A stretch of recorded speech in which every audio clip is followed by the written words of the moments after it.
আজকে আমরা ইউসিসি বিলের বিরুদ্ধে শান্তিপূর্ণভাবে প্রতিবাদ করার জন্য জুম্মার নামাজের পর আমরা একত্রিত হয়েছি।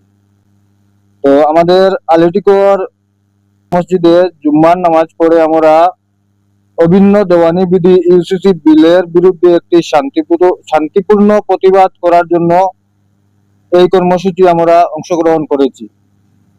তো আমরা মসজিদ কমিটির পক্ষ থেকে আমরা মনে করি বিবাহ, তালাক, উত্তরাধিকার এবং পারিবারিক জীবনের সঙ্গে সংশ্লিষ্ট বিষয়গুলো দীর্ঘদিন ধরে বিভিন্ন ধর্মীয় সম্প্রদায়ের নিজস্ব ব্যক্তিগত আইন দ্বারা পরিচালিত হয়ে আসছে।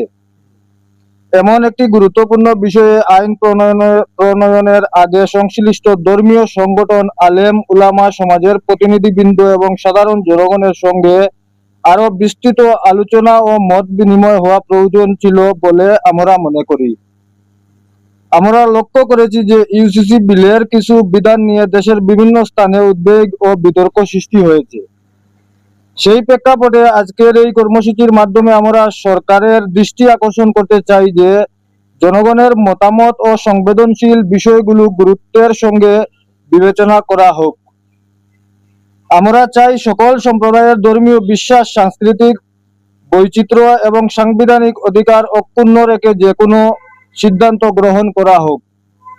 আমরা স্পষ্টভাবে বলতে চাই, আমাদের এই প্রতিবাদ কোনো ব্যক্তি, সম্প্রদায় বা ধর্মের বিরুদ্ধে নয়।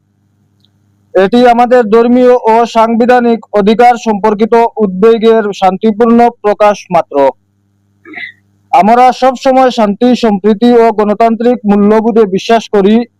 মেহেরপুর আলিটিকর জামে মসজিদ কমিটির পক্ষ থেকে আমরা রাজ্য ও কেন্দ্র সরকারের কাছে আবেদন জানাচ্ছি যে ইউসিসি বিল নিয়ে জনমত, বিশেষজ্ঞ মতামত এবং সংশ্লিষ্ট সকল পক্ষের বক্তব্য পুনরায় বিবেচনা করা হোক এবং আমাদের কোরআন মতে যেরকম আগে আমাদের ছিল সেই রকম দেখেন, আজকে এটা আমাদের সরকার যেভাবে আইনটা করেছে এটা সম্পূর্ণরূপে আমাদের একটা ধর্মীয় আঘাত যেটা আমাদের লেগেছে, যার জন্য আমরা আজকে কালো বেজ পরিধান করে জুম্মার নামাজ শেষে সকল আমরা মুসল্লিরা একত্রিত হয়ে আজকে এই